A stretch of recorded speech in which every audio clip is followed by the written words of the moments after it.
Hello student, good afternoon. CBSE class 9 के video lecture series में हम लोग इस वीडियो लेक्चर में फिजिकल फीचर्स ऑफ इंडिया के बारे में पढ़ेंगे। जैसा कि पहले चैप्टर में इंडिया साइज एंड लोकेशन हम लोग इंडिया के बारे में जान चुके हैं। इंडिया कितना बिग साइज कंट्री है। India world seventh largest country है एरिया वाइज। एंड जो इसके इंडिया के बाउंड्रीज हैं 3 साइड से उस वाटर बॉडी से सराउंडेड है। नॉर्थ में हिमालयज है। एंड किस तरह से इंडियन लैंड फॉर्म का फॉर्मेशन हुआ। ओके, हमें और आप में से बहुत सारे लोग, कई ऐसे लोग होंगे जो किसी रीजन में, किसी न किसी रीजन में रहते होंगे, उनका हैबिटेट प्लेस होगा। तो वह लैंड रिलीफ किस नेचर का होगा, उसकी कैरेक्टरिस्टिक क्या होंगे। वह रीजन, जिस रीजन में हम आप में से जो लोग रहते हैं, वो प्लेन है, माउंटेनियस रीजन है, प्लेट्यू रीजन है या डेजर्ट लैंड है, कैसा है, ये जो है उसकी फिजियोग्राफी पे डिपेंड करती है। और इसी चीज़ को हम लोग इस चैप्टर में पढ़ने वाले हैं कि इंडिया का जो फिजिकल डिवीज़न है वो किस तरह का है। इंडिया के जो टोटल लैंड रिफॉर्म है, इट मीन्स कि 3.28 million square kilometre area of India किस तरह से डिफरेंट फिजियोग्राफी में डिवाइडेड है। प्रैक्टिकली अगर हम लोग बात करें तो जो हमारा कंट्री है, हमारा प्यारा Bharat India, major physical features जो है कैरी करता है।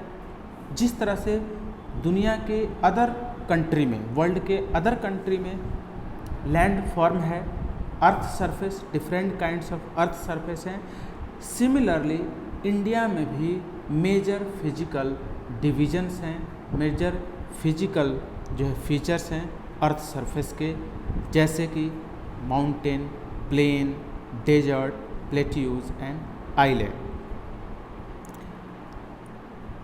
अगर हम लोग रॉक्स की बात करें तो डिफरेंट काइंड्स ऑफ रॉक्स भी इंडिया में हैं। इनमें से बहुत सारे रॉक्स हार्ड होते हैं, जैसे मार्बल जो हम लोग कंस्ट्रक्शन में यूज़ करते हैं, ताजमहल बनाने में यूज़ किया गया है, एंड वेरियस अदर जो टेम्पल एंड बिल्डिंग्स कंस्ट्रक्शन में यूज होते हैं मार्बल। कुछ रॉक ऐसे भी होते हैं जो बहुत ही सॉफ्ट होते हैं, जैसे soap stone, and soap stone का यूज हम लोग टेल्कम पाउडर बनाने में करते हैं। So different types of rocks हैं जिनमें hard and soft both kinds होते हैं। डिफरेंट टाइप्स ऑफ रॉक होने की वजह से जो सॉइल है, सॉइल के कलर एंड टेक्सचर कंपोजिशन भी डिफरेंट होते हैं, बिकॉज जो सॉइल है वो किससे बनता है, रॉक से ही बनता है।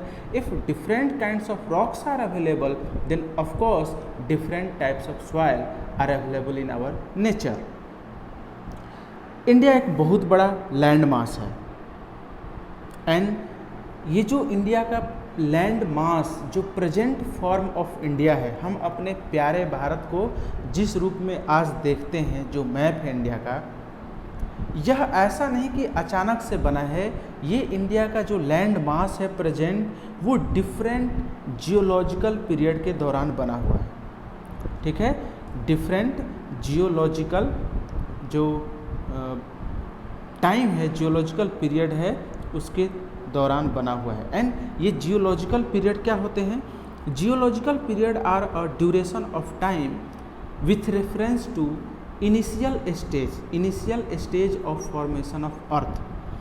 अर्थ का जब फॉर्मेशन हुआ और अर्थ पे जब सरफेस का फॉर्मेशन हो रहा था, तो डिफरेंट एज में डिफरेंट डेवलपमेंट हो रहे थे अर्थ सरफेस पे। जैसे हम लोग जानते हैं ice age, for example ice age के बारे में हम लोग जानते हैं, आइस एज है, स्टोन एज, इस तरह के हम लोग नोमेनक्लेचर एंड नेम सुनते हैं।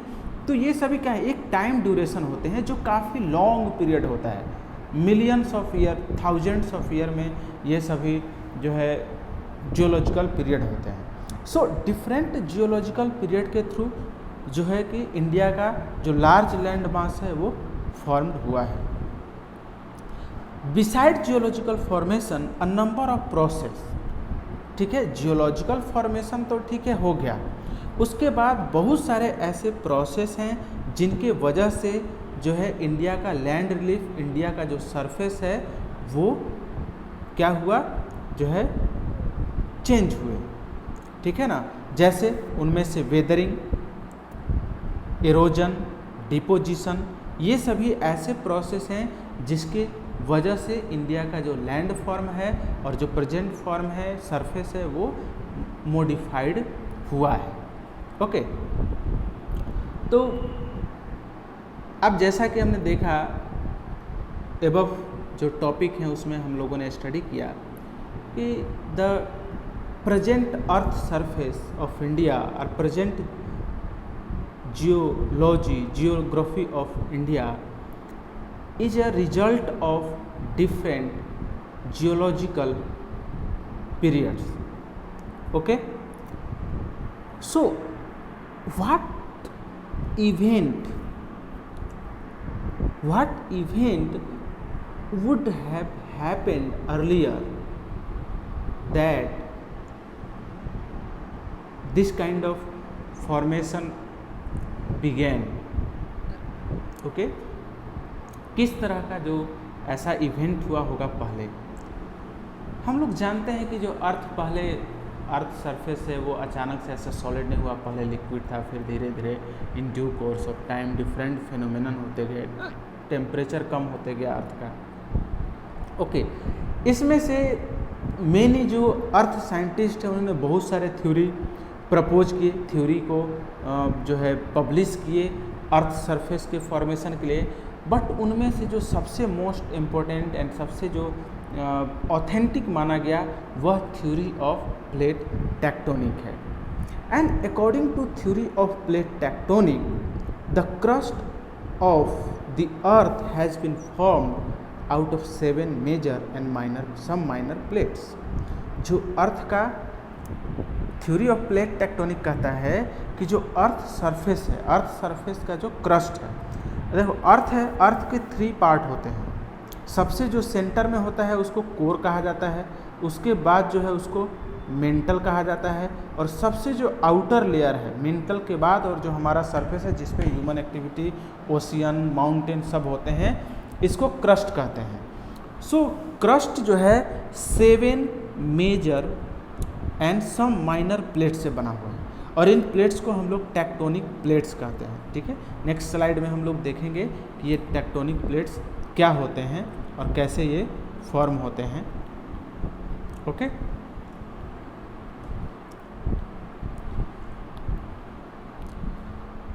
ये है हमारा अर्थ क्रस्ट का 7 मेजर टेक्टोनिक प्लेट।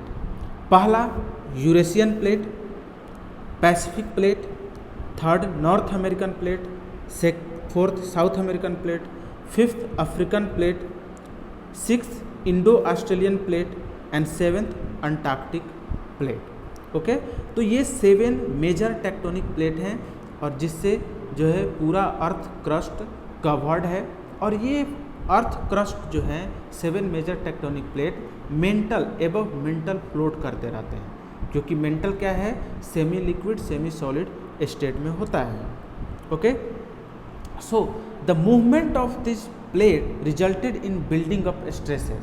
जब ये सभी प्लेट्स, ये जो आपको 7 प्लेट्स दिख रहे हैं, जो नेम है इनके, ये सभी 7 प्लेट्स जो हैं क्या करते हैं, इनके बीच मूवमेंट होता है और ड्यू टू मूवमेंट इनके बीच एक स्ट्रेस क्रिएट होता है, स्ट्रेस बिल्डअप होता है। स्ट्रेस मीन्स एक तरह से एनर्जी, इनके बीच जो है एनर्जी क्रिएट होती है, क्योंकि जब मूवमेंट होता है तो क्या हो सकता है, या तो इनके बीच कोलिजन होगा या फिर डाइवर्जन होगा या फ्रिक्शन क्रिएट होगा, तो इसके वजह से एनर्जी क्रिएट होता है। यह एनर्जी जो है स्ट्रेस फॉर्म में बिल्डअप होता है within the plates and continental rocks above leading to.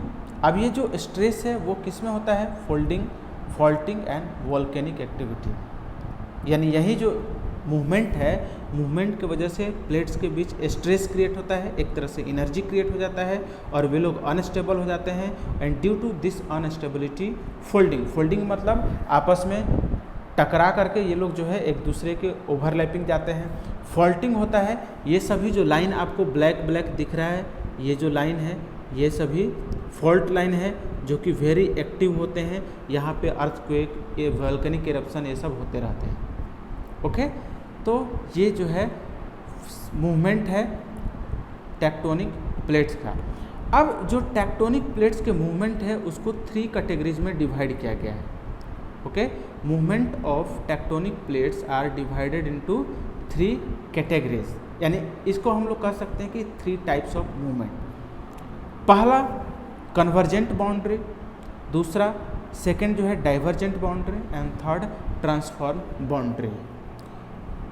Convergent boundary क्या होता है? When the movement of 2 plates, when the movement of 2 tectonic plates happens towards each other.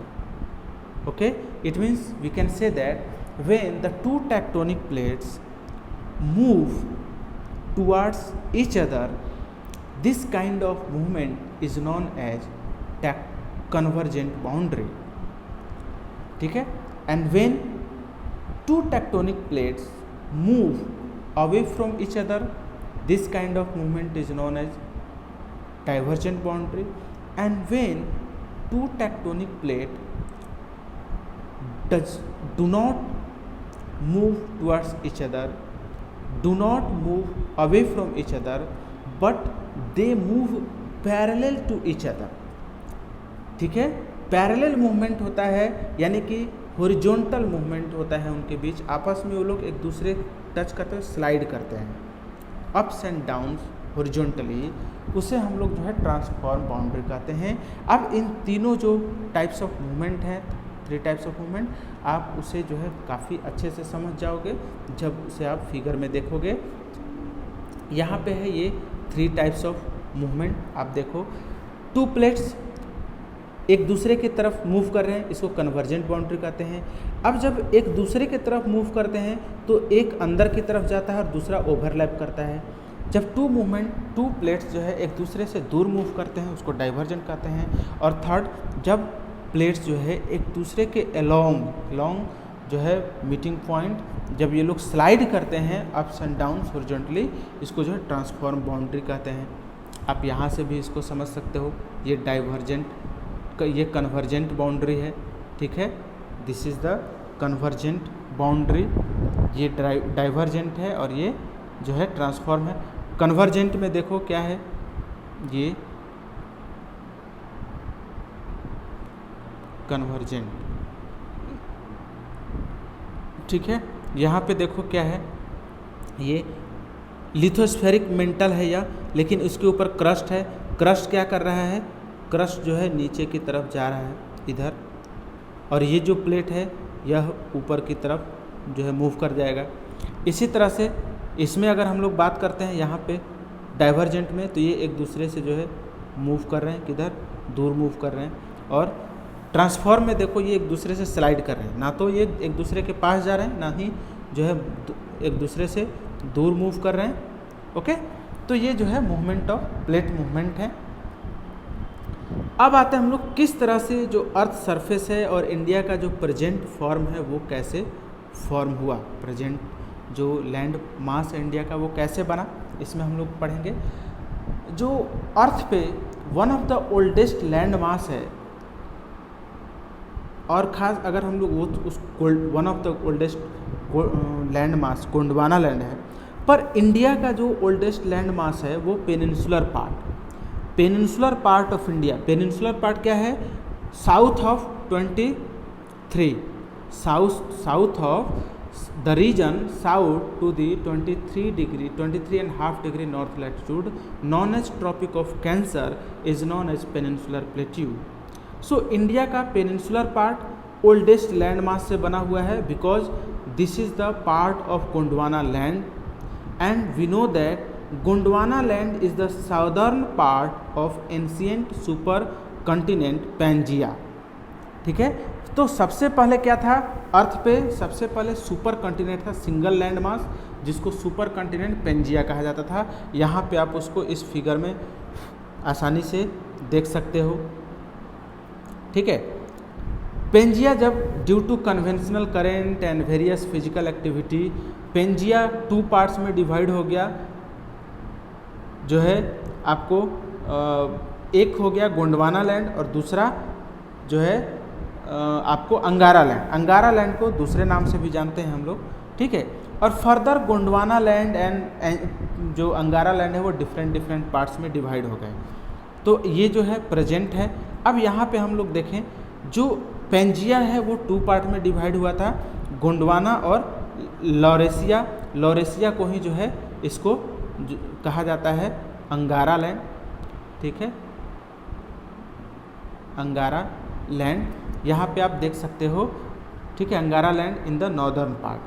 So Gondwana land के जो part Gondwana land है उसमें India, Australia, South Africa, South America, Antarctica and as a single land mass थे, ठीक है। South America, Africa, Antarctica, India, Australia, ये सभी Gondwana land के पार्ट थे। और ऊपर में north America and Eurasia, Eurasia मतलब एशिया, उसके बाद आपको यूरोप और नॉर्थ अमेरिका, ये सभी किसके पार्ट थे? अंगारा लैंड या जिसको हम लोग लॉरेशिया कह सकते हैं उसके पार्ट थे, ठीक है, क्लियर। तो जो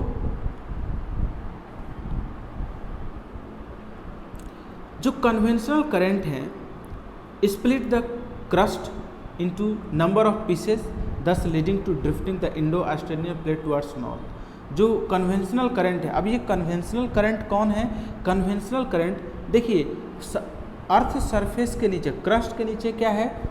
मेंटल है। मेंटल लिक्विड स्टेज में होता है। सो इनके बीच हमेशा जो है ड्यू टू ग्रेविटेशनल पुल फ्रिक्स फेनोमेनन होते रहते हैं और वे उनके अंदर जो है उनके अंदर करंट क्रिएट होते रहता है। So in earlier stage due to this kind of current created within the inside the earth crust in mantle part, ठीक है, इन्होंने जो है गोंडवाना लैंड और अर्थ क्रस्ट को वेरियस जो small large number of parts में ब्रोक कर दिया और उसमें से ही एक पार्ट जो है इंडो ऑस्ट्रेलियन प्लेट था और वह गोंडवाना लैंड से अलग होकर के नॉर्थ की तरफ ड्रिफ्ट करना शुरू कर दिया। कंटिन्यूसली नॉर्थवर्ड ड्रिफ्ट करता रहा और फाइनली वह यूरेशियन प्लेट में जाकर के कोलाइड कर गया, much larger Eurasian plate. Due to this collision, जो टेथिस सी है, टेथिस सी यहाँ पे है, due to this collision Tethys sea के जो सेडिमेंट्री मटेरियल हैं वो जो है ऊपर की तरफ आ गए और उससे वेस्टर्न एशिया के माउंटेन और हिमालयाज का फॉर्मेशन हुआ। ओके,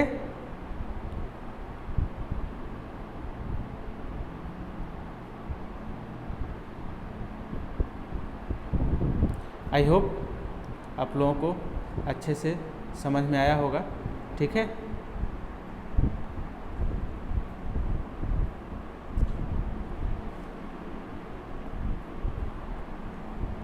ओके, ठीक है। तो किस तरह से हिमालयस का फॉर्मेशन हुआ, इंडिया कैसे बना, इंडिया जो है इंडो ऑस्ट्रेलियन प्लेट से मिलके बना।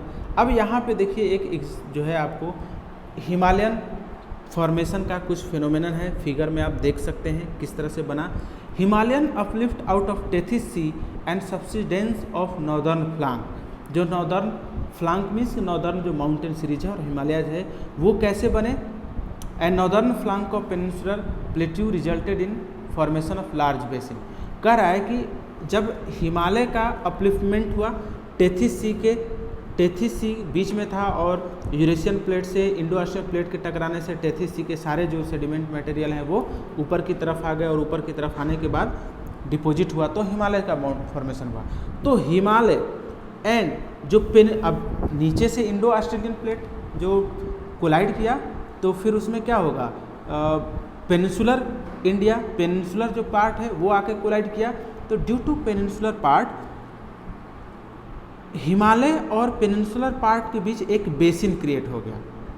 ये जो बेसिन है वो कंटिन्यूसली सेडिमेंट्री मटेरियल से फिलअप हो रहा था, जो एक डिप्रेशन क्रिएट हुआ और ये डिप्रेशन जो हिमालय एंड पेनिनसुलर प्लेट्यू से जो रिवर ओरिजिनेट हुई उनके सेडिमेंट्री मटेरियल से कंटिन्यूसली फिलअप होते रहा and due to continuous fill up ये जो बेसिन है वो एक जो है सेडिमेंट से वो एक प्लेट्यू में जो है फ्लैट लैंड में कन्वर्ट हो गया एंड और फिर इसको जो है flat land of extensive alluvial deposit में और जो कि एक फॉर्मेशन ऑफ नॉर्दर्न प्लेन बना। ठीक है, तो इस तरह से नॉर्दर्न प्लेन फॉर्म हुआ। जियोलॉजिकली जो पेनिनसुलर प्लेट्यू है वह एंशिएंट लैंड मास का पार्ट है। ठीक है, यानी वन ऑफ द ओल्डेस्ट हम कह सकते हैं कौन, पेनिनसुलर प्लेट्यू। ठीक है ना, एंड इसको ऐसा भी माना जाता है कि पेनिनसुलर प्लेट्यू जो है one of the most stable land mass से एक है, यानी बिल्कुल स्टेबल है, वहाँ पे बहुत ज़्यादा अर्थक्वेक वगैरह अर्थक्वेक नहीं आते हैं जैसा कि हिमालयन रीजन में आता है, because Himalayan region is unstable region क्योंकि वो फॉल्ट लाइन पे आता है। फॉल्ट लाइन पे आता है। फॉल्ट लाइन क्या है, यहाँ पे हमने पहले देखा था जो मैप 7 जो मेजर थे, और यहाँ पे ये सभी जो ब्लैक लाइन आपको दिख रही है ये सभी क्या हैं, ये सभी ब्लैक लाइन, ये सभी जो है आपको फॉल्ट लाइन है। तो यहाँ पे देखो ये हिमालयज है और यह भी क्या है, ब्लैक लाइन ये आपको दिख रहा है जो ये क्या है, फॉल्ट लाइन है। दैट्स वाई हिमालय जो है अनस्टेबल रीजन है। लेकिन सदर्न पार्ट में पेनिनसुलर प्लेट्यू में हम ऐसा कुछ भी नहीं देखते हैं। पेनिनसुलर प्लेट्यू में ऐसा कोई जो फॉल्ट लाइन अवेलेबल नहीं है। That's why peninsular plateau is one of the most stable plateau, stable land rocks. Himalayas and northern plains are most recent land form है and Himalayas mountain form and unstable zone. जो northern plain है ये सभी alluvial deposit से बने हैं और peninsular plateau igneous और मेटामॉर्फिक रॉक से बना हुआ है। ठीक है, तो ये था किस तरह से प्रेजेंट जो इंडिया का लैंड मास है वो फॉर्म हुआ। ठीक है, कैसे कैसे in different geological time period different phenomenon हुए, उसके बाद ये जो है फॉर्मेशन हो गया। अब हम लोग देखेंगे मेजर जो फिजियोग्राफिक डिवीजन है इंडिया का, और इंडिया को टोटल 6 मेजर फिजियोग्राफिक डिवीजन में डिवाइड किया गया है। पहला द हिमालयन माउंटेन है, दूसरा the northern plain, third the peninsular plateau, fourth the Indian desert, fifth the coastal plain and six the island. Okay, so अब देखो इन सभी चीज़ों को आप यहाँ पे देख सकते हो। पहला द हिमालयन माउंटेन, ये हिमालयन माउंटेन है। दिस ऑल जो रीजन है ये हिमालयन माउंटेन के रीजन है। जो भी आपको लाइनिंग ये दिख रही है ग्रे कलर की, ये सभी जो है हिमालयन माउंटेन है। ओके,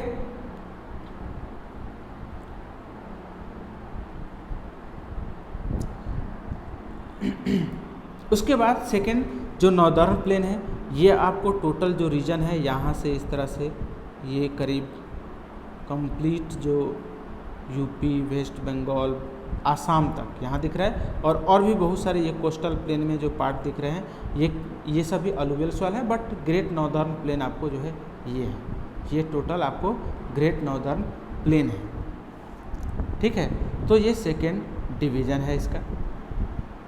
हम लोग बात करें थर्ड जो डिवीज़न है वह है peninsular plateau, and peninsular plateau के बारे में हम लोग जानते ही हैं, ये जो भी रीजन है ये आपको पेनिनसुलर प्लेट्यू में आता है। ठीक है, तो ये पेनिनसुलर प्लेट्यू है। जो फोर्थ है वो इंडियन डेजर्ट, ये कंप्लीट रीजन इंडियन डेजर्ट है। ठीक है, फिफ्थ कोस्टल प्लेन, आपको फिफ्थ ये जो टोटल रीजन कोस्टल प्लेन का है ये फिफ्थ कोस्टल प्लेन है ये। ठीक है, और सिक्स आइलैंड। आइलैंड क्या है, इंडिया के जो अंडमान निकोबार एंड लक्षद्वीप हैं वो क्या है, आइलैंड है। ये दोनों ग्रुप ऑफ आइलैंड है, इनको आर्कीपेलेगोज भी कहा जाता है। द ग्रुप ऑफ आइलैंड को आर्कीपेलेगोज कहा जाता है। ठीक है, तो ये जो है 6 फिजियोग्राफिक डिवीज़न है इंडिया के। और यह चैप्टर जो है हम लोग यहीं पे समाप्त करते हैं। नेक्स्ट जो वीडियो लेक्चर होगा इसका पार्ट 2, उसमें हम लोग देखेंगे क्या, जितने भी एक एक करके जो फिजियोग्राफिक डिवीज़न है उसके बारे में पढ़ते चलेंगे। तो पहला हम लोग उसमें जो है हिमालयन माउंटेन के बारे में पढ़ेंगे। ठीक है, सो दोस्तों मुझे उम्मीद है आपको अच्छा लगा होगा, आपको सब चीज़ समझ में आया होगा और आप मेहनत करें, पढ़ाई करें अच्छे से, इसको नोट्स को ज़्यादा से ज़्यादा और वीडियो को देखें, तभी आपको समझ में आएगा। ठीक है, मिलते हैं हम लोग नेक्स्ट वीडियो लेक्चर में, तब तक के लिए बाय बाय।